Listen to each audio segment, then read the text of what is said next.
Next is heat, and the first point is. In the previous standard, we have learned about the heat and different types of heat transfer. आता या अगोदरच्या स्टँडर्डमध्ये heat काय आहे आणि त्याचे जे different types आहेत हीट ट्रान्सफर होण्याचे ते आपण स्टडी केलेलं आहे. We have also performed few experiments related to expansion and contraction of solids, liquids and gas.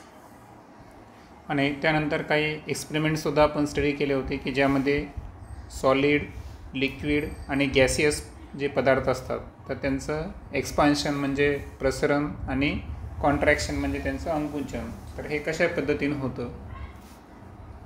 We have learned about the difference between heat and temperature. आणि heat आणि temperature यामधला डिफरन्ससुद्धा आपण study केला आहे. आता आपल्याला माहिती आहे की एखाद्या पदार्थाला जेव्हा आपण हीट देतो तेव्हा त्याचं टेम्परेचर काय होतं, इन्क्रीज होतं. परंतु हीट जी आहे ते एक प्रकारची एनर्जी आहे, त्याला आपण जूलमध्ये कॅल्क्युलेट करतो. आणि टेम्परेचर जे आहे तर त्याला आपण SI युनिट काय त्याचं केल्विन, म्हणजे त्या दोन डिफरंट फिजिकल क्वांटिटीज आहेत एकमेकाशी रिलेटेड जरी असलं तरी. We have also seen how temperature is measured using a thermometer. आणि ज्या इन्स्ट्रुमेंटचा वापर आपण टेम्परेचर मोजण्यासाठी करतो ते इन्स्ट्रुमेंट कोणतं आहे, thermometer. Concepts like latent heat of phase transformation, anomalous behavior of water, dew point, humidity, specific heat capacity, etc. are related to certain phenomena experienced by us in our day-to-day life. Let us learn more about these concepts. आता काही concepts आहेत की ज्या आपल्या दैनंदिन जीवन आहे ना, day to day लाईफला relate करतात. तर ते कन्सेप्ट कोणते आहेत, तर त्यामध्ये लॅटेंट हीट असेल फेस ट्रान्सफॉर्मेशन संदर्भात. त्यानंतर वॉटरचं ॲनॅमिलस बिहेवियर काय असतं, 4 डिग्री सेल्सिअसला वॉटरची डेन्सिटी सर्वात जास्त असते. नाही आपल्याला वाटतं 0 आहे, अदर सबस्टन्सपेक्षा थोडंसं वेगळं वर्तन आहे याचं. त्यानंतर ड्यू पॉईंट, ह्युमिडिटी आहे ना, दवबिंदू असतो ना ड्यू पॉईंट ज्याला दव तयार होतं. ह्युमिडिटी म्हणजे आर्द्रता म्हणून आपण त्याला. स्पेसिफिक हीट कॅपॅसिटी, हे सगळं आपल्याला लर्न करायचं आहे. तर पहिली कन्सेप्ट आहे आपली लॅटेंट हीट. या संदर्भात एक ॲक्टिव्हिटी आहे, try this. Take a few pieces of ice in a glass beaker. आता तुम्हाला इथं ग्लास बेकर दिसेल फिगरमध्ये आणि त्यामध्ये आईस क्यूब किंवा आईसचे काय घेतलेले आहेत, पीसेस घेतलेले आहेत. Insert the bulb of a thermometer in ice and measure its temperature. आणि थर्मोमीटरचं जे समोरचा भाग असतो आहे ना, तो रेड रंगाचा, त्याला बल्ब म्हणायचं. तर तो आपल्याला काय करायचा आहे, आईसमध्ये इन्सर्ट करायचं आहे आणि आईसचं टेम्परेचर मेजर करायचं. तर ते टेम्परेचर किती असेल, 0 degree Celsius. Put the beaker on a stand and heat the ice using a burner. त्यानंतर हे जे बेकर आहे हे आपल्याला स्टँडवर ठेवायचं आहे. हा स्टँड दाखवलेला आहे. आणि त्यानंतर आईसला बर्नरच्या साहाय्यानं काय करायचं आहे, हीट करायचं आहे. Record the temperature using the thermometer after every minute. आणि प्रत्येक मिनिटानंतर थर्मोमीटरमध्ये आपल्याला टेम्परेचरची नोंद घ्यायची आहे. As the ice is heated, it starts melting. आता बर्फाला उष्णता द्यायला समजा प्रोव्हाइड केल्या गेली की थोड्या वेळानं तो वितळायला लागतो, म्हणजे मेल्ट व्हायला लागतो. Stir the mixture of ice and water. आणि आईस आणि वॉटर याचं मिक्सचर आपल्याला थोडंसं स्टिअरिंग करायचं, म्हणजे ढवळायचं. Okay. Continue the heat even after ice starts melting. आणि बर्फ वितळण्याला सुरुवात झाल्यानंतर सुद्धा आपल्याला हीट जी आहे ती कंटिन्यू प्रोव्हाइड करायची आहे. Draw a graph of temperature versus time. आणि आपल्याला ग्राफ ड्रॉ करायचा आहे. तर त्यामध्ये एक राशी आपण एक्स ॲक्सिस आणि दुसरी वाय ॲक्सिसला घेत असतो. तर या दोघांपैकी सपोज आपण टेम्परेचर एक्स ॲक्सिसला घेतला तर वाय ॲक्सिसला आपण काय घ्यायचं, टाईम घ्यायचा आणि तो ग्राफ ऑब्झर्व करायचा. You will observe that the temperature of the mixture remains 0 degree Celsius till the ice melts completely. म्हणजे बर्फ पूर्ण वितळल्यानंतर सुद्धा जे मिक्सचर आहे त्या मिक्सचरचं टेम्परेचर किती दिसून आलं आपल्याला, 0 डिग्री सेल्सिअस दिसून आलं. If we continue heating even after conversion of all the ice into water, the temperature of water starts rising and reaches 100 degree Celsius. आणि एकदा का बर्फ पूर्णपणे वितळला त्यानंतर पूर्णपणे त्याचं पाण्यामध्ये कन्व्हर्जन झालं आणि त्याच्यानंतर आपण हीट द्यायला लागलो, तर याच्यानंतर 0 डिग्री सेल्सिअसपासून टेम्परेचर रायझिंग म्हणजे वाढायला सुरुवात होते आणि अप टू कितीपर्यंत जाईल ते 100 डिग्री सेल्सिअस. कारण 100 डिग्री नंतरच 100 डिग्री त्याचा काय बॉइलिंग पॉईंट आहे, त्यानंतर त्याचं इव्हॅपोरेशन स्टार्ट होईल. At this temperature, water starts converting into steam. आणि मग वॉटर जो की लिक्विड स्टेटमध्ये होता त्याचं रूपांतर आता स्टीम म्हणजे गॅसियस फॉर्ममध्ये तो कन्वर्ट झाला. The temperature of water remains constant at 100 degrees Celsius till all water converts into steam. आणि वॉटरचं आणखीन एक वैशिष्ट्य म्हणजे की जरी त्याचं स्टीममध्ये रूपांतर झालं असेल मात्र या सिच्युएशनमध्ये सुद्धा वॉटरचं जे टेम्परेचर आहे ते कॉन्स्टंट राहतं आणि ते कॉन्स्टंट टेम्परेचर किती आहे 100 degree Celsius. The graph of temperature versus time is shown in figure 5.2. आणि ग्राफ आपल्याला 5.2 मध्ये दाखवलेला आहे. तर इथं पहा आपण डिस्कस केली त्याच्यापेक्षा थोडंसं चेंज आहे. इथं एक्स ॲक्सिसला काय घेतला त्यांनी टाईम आणि तो कशामध्ये घेतला मिनिट्समध्ये आणि वाय ॲक्सिसला टेम्परेचर कशामध्ये घेतलं डिग्री सेल्सिअसमध्ये. आता सुरुवातीला ओरिजिनपासून स्टार्ट करू आपण. ओके तर ओरिजिनच्या नंतर थोडासा एक पॉईंट आहे पहा ए. तर आईस प्लस वॉटर कंडिशन होती म्हणजे आईस मेल्ट व्हायला लागला होता आणि आपण पाहिलं की सुरुवातीला इथं 4 मिनटापर्यंत टाईम दिलेलाच नाही 4-4.5 मिनटापर्यंत काय झालं सुरुवातीला जे टेम्परेचर आहे ते आपण सुरुवातीला ॲक्टिव्ह पडले की बर्फ जरी वितळायला लागला पण सुरुवातीच्या काही वेळेस त्याचं टेम्परेचर किती असतं 0 डिग्री सेल्सिअस असतं बरोबर.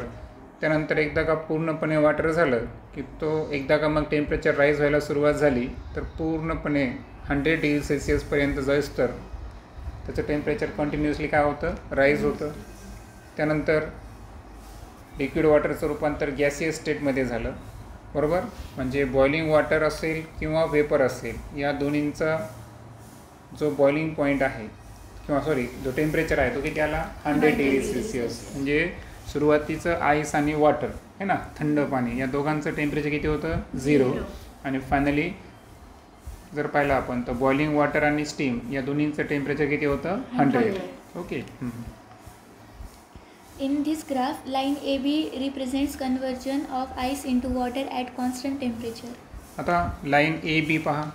ए पासून बी पर्यंत जर गेलो आपण तर फक्त टाईम वाढलेला आहे टेम्परेचर वाढलं का नाही. म्हणजे याचा अर्थ ए जी आहे हे ए बी फक्त काय रिप्रेझेंट करायली की आईस हा वॉटरमध्ये काय व्हायला कन्वर्ट व्हायला मात्र टेम्परेचर कसं आहे कॉन्स्टंट ते किती 0 degree Celsius. When ice is heated, it melts at 0 degrees Celsius and converts into water at this constant temperature.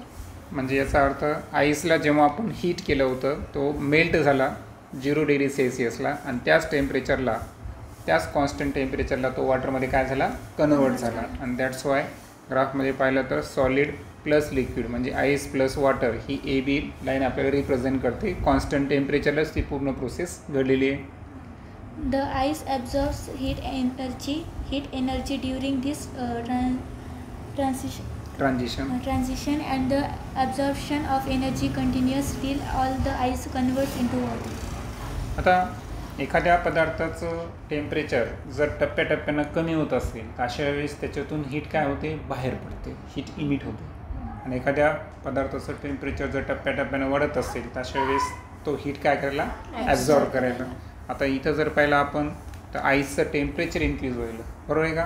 आणि म्हणजे याचा अर्थ तो हीट एनर्जी काय करायला या ठिकाणी ॲब्झॉर्ब करायला आणि त्यामुळं त्याचं ट्रान्झिशन कशामधून व्हायलं सॉलिड फॉर्ममधून लिक्विड फॉर्ममध्ये व्हायलं. आणि हे ॲब्झॉर्प्शन जे होतं हीट एनर्जीचं हे कंटिन्युअसली सुरू होतं जोपर्यंत पूर्ण बर्फ हा कशामध्ये कन्वर्ट होत नाही वॉटरमध्ये कन्वर्ट होत नाही. The temperature remains constant during this transition. आणि म्हणून ए बी ही जे ट्रान्झिशनची स्टेट आहे याचं वैशिष्ट्य आहे की यावेळेस टेम्परेचर हे कंटिन्युअसली कसं आहे कॉन्स्टंट आहे. This constant temperature at which the ice converts into water is called the melting point of ice.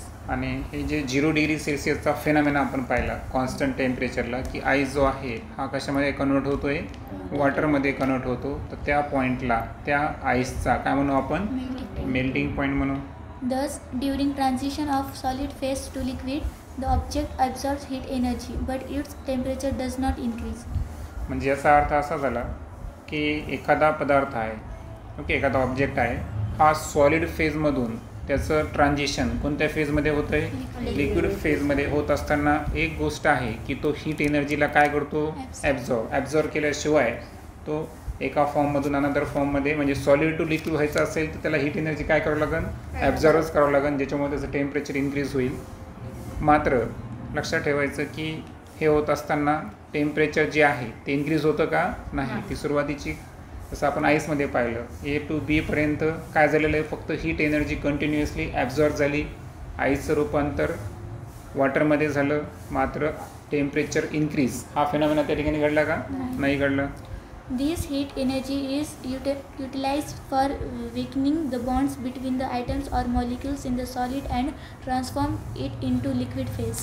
आता सॉलिड, लिक्विड आणि गॅसियस यांच्यामध्ये जर पाहिलं आपण तर इंटरमॉलिक्युलर फोर्स जो असतो हा सॉलिडमध्ये सर्वात जास्त आहे, त्याच्यापेक्षा कमी लिक्विड आणि सर्वात कमी कोणामध्ये असतो गॅसियस फॉर्ममध्ये.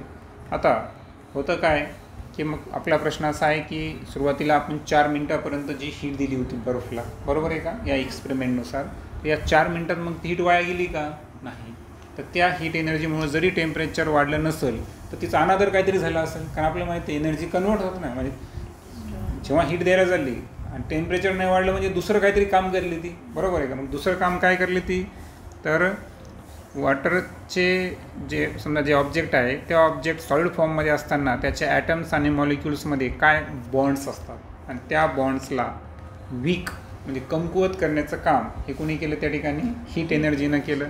आणि दॅट्स वाय त्या सॉलिड सबस्टन्सचं रूपांतर कशामध्ये झालं, लिक्विड फेजमध्ये त्याचं ट्रान्सफॉर्मर झालं. म्हणजे बॉन्ड वीक करणे या गोष्टीसाठी काय वापरली गेली, हीट वापरली गेली.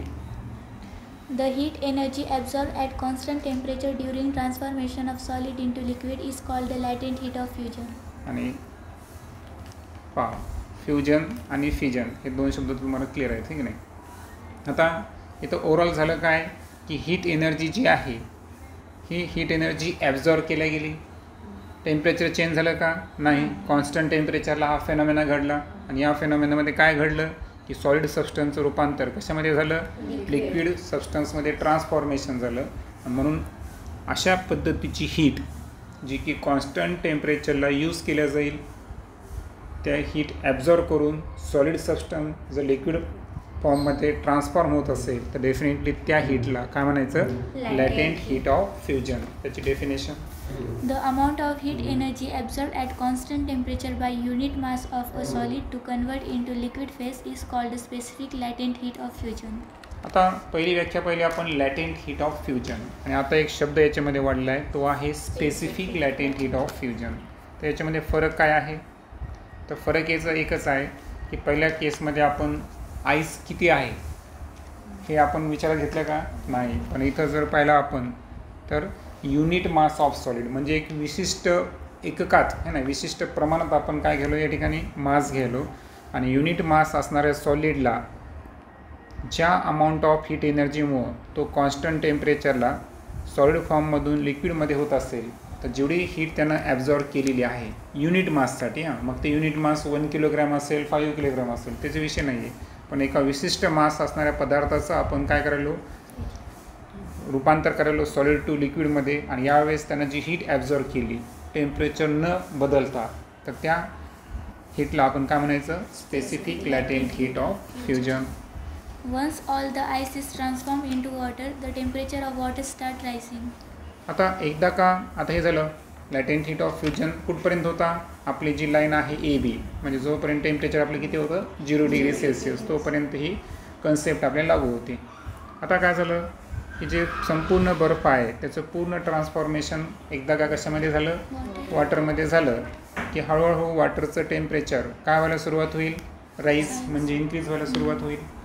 It increase up to 100 degree Celsius.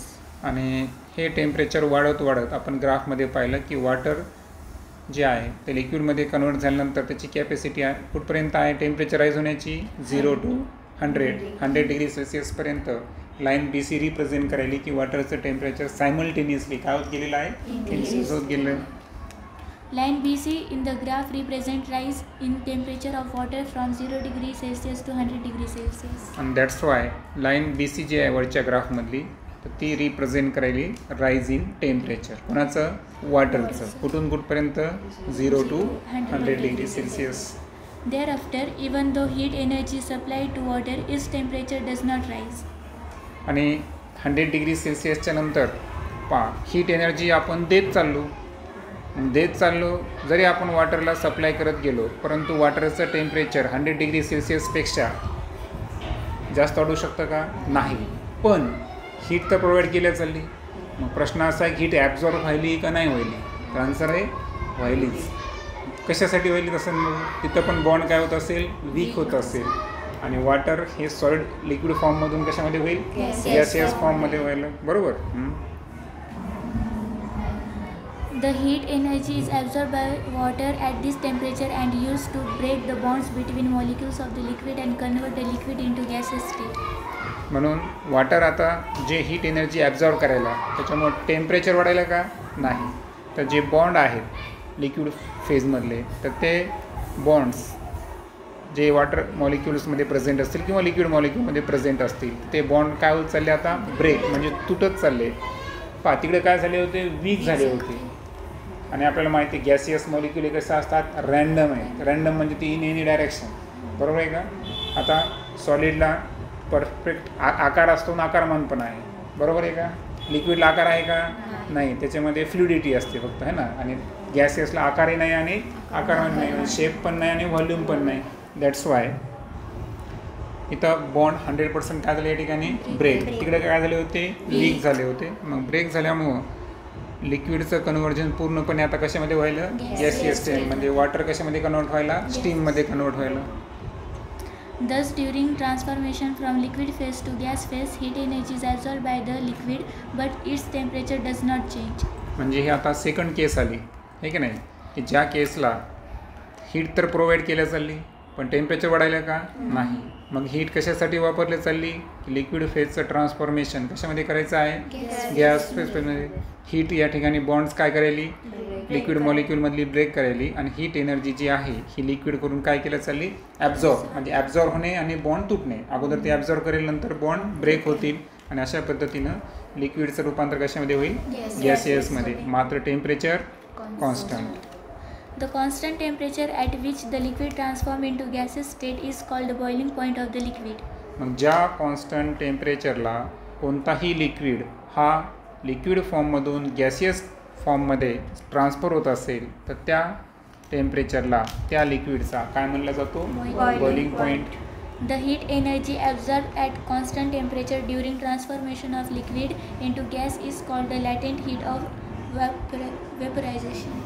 आता तिकडे आपले शब्द होता लॅटेंट हीट ऑफ फ्युजन.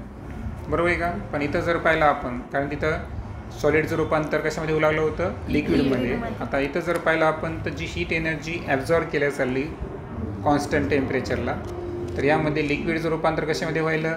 गॅसमध्ये, म्हणजे वेपर फॉर्ममध्ये व्हायलं. आणि दॅट्स वाय ती काय असेल? Latent heat of vaporisation. आता त्यालाच रिलेटेड असणारी दुसरी कन्सेप्ट कोणती असणार? Specific latent heat of vaporisation. फरक आहे की लिक्विडचं कोणतं मास घ्यायचं आपल्याला? Unit mass. हे लक्षात ठेवायचं. The amount of heat energy absorbed at constant temperature by unit mass of a liquid to convert into gaseous phase is called the specific latent heat of vaporization. आता जी amount of heat सबस्टन्सकडून constant टेम्परेचरला काय केल्या चालली? Absorb केल्या चालली. Unit मास घेतला आपण, है ना, लिक्विडचं. समजा पाणी घेतलं आपण. पाणी किती घेतलं आपण? 1 किलोग्रॅम युनिट मास असं आपण कन्सिडर करू. आणि 1 किलोग्रॅम वॉटरनं कॉन्स्टंट टेम्परेचरला किती हीट एनर्जी ॲब्झॉर्ब केली, जेणेकरून तो पूर्णपणे लिक्विड फॉर्ममधून गॅसियस फॉर्ममध्ये कन्वर्ट होण्यासाठी, तर त्या अमाऊंट ऑफ हीटला काय म्हणू आपण? Specific latent heat of vaporisation. Different substances have different melting points and boiling points. आता प्रत्येक सबस्टन्सचा बॉइलिंग पॉईंट आणि मेल्टिंग पॉईंट काय असतो? युनिक असतो, वेगवेगळा असतो, डिफरंट असतो. The values of melting point and boiling point and latent heat depend on atmospheric pressure. आता मेल्टिंग बॉइलिंग पॉईंट च्या व्हॅल्यूज, ओके, आणि लॅटेंट हीटच्या व्हॅल्यूज ह्या सर्व कशावर डिपेंड आहेत? ॲटमॉस्फेरिक प्रेशरवर सुद्धा डिपेंड असतात. आता इथं सबस्टन्स दाखवलं आहे पहा, प्रत्येकाचा मेल्टिंग आणि बॉइलिंग पॉईंट. वॉटरचं तर आता शिकलो आपण 0 आणि 100. कॉपरचा थोडा जास्त आहे. इथील अल्कोहोल तर पहा थोडं युनिक आहे. मेल्टिंग पॉईंट -117 आहे आणि बॉइलिंग पॉईंट किती आहे? 78 डिग्री सेल्सिअस. सर्व माप आपल्या डिग्री सेल्सिअसमध्ये दिलं आहे. त्यानंतर स्पेसिफिक हीट ऑफ फ्युजन आणि स्पेसिफिक लॅटेंट हीट ऑफ वेपोरायझेशन. पहा आता दिलं का किलो जूल पर किलोग्रॅम. म्हणजे 1 किलोग्रॅम, आता वॉटरचं एक्झाम्पल घेऊ, इथं क्लिअर दिलेलं आहे की 1 किलोग्रॅम वॉटर जो आहे ना, तर त्याचं रूपांतर जर आपल्याला कशामध्ये करायचं आहे, फ्युजन आहे, सॉरी आईस आहे, आईस घ्यावं ना आपलं 1 किलोग्रॅम. 1 किलोग्रॅम आईस घेतला आपण, त्याचं रूपांतर पूर्णपणे आपल्याला कसं करायचं आहे, 1 किलोग्रॅम वॉटरमध्ये करायचं आहे. तर हे होत असताना जेवढी स्पेसिफिक लॅटेंट हीट या ठिकाणी वापरलं जाईल ती किती असेल, 333 किलो जूल पर किलोग्रॅम. म्हणजे इथं तुम्हाला युनिट पण मिळालं, कोणाचं, specific latent heat of फ्युजनचं unit. बरोबर आहे का, ते किती आलं, 333 किलो जूल पर किलोग्रॅम. कारण युनिट म्हणलो होतो ना आपण, बरोबर आहे का, म्हणून पर किलोग्रॅम आलं. आता तेच ग्रॅममध्ये जर सांगायचं असेल तर आपण समजा किती घेतलं, 1 ग्रॅम वॉटर घेतला असता आणि त्याचं रूपांतर आपल्याला कशामध्ये करायचं आहे, आईस घेतला, त्याचं रूपांतर 1 ग्राम वॉटरमध्ये करायचं आहे. तर अशा वेळेस स्पेसिफिक लॅटेंट ऑफ हीट किती वापरावं लागणार आपल्याला, 80 कॅलरी पर ग्राम. आता राहिलं specific latent heat of vaporisation. आता 1 किलोग्रॅम वॉटर आहे, त्याचं रूपांतर आपल्याला कशामध्ये करायचं, स्टीममध्ये करायचं. यावेळेस आवश्यक असणारी specific latent heat of vaporisation किती असेल, 2256 किलो जूल पर किलोग्रॅम. आणि 1 ग्रामसाठी जी specific latent heat of vaporisation वापरू आपण लिक्विडचं गॅसमध्ये रूपांतर करताना, ते असेल 540 कॅलरी पर ग्राम. आता याचे 2 युनिट दिले आहेत तुम्हाला, लक्षात आलं ना, kilo joule per kilogram, calorie per ग्राम.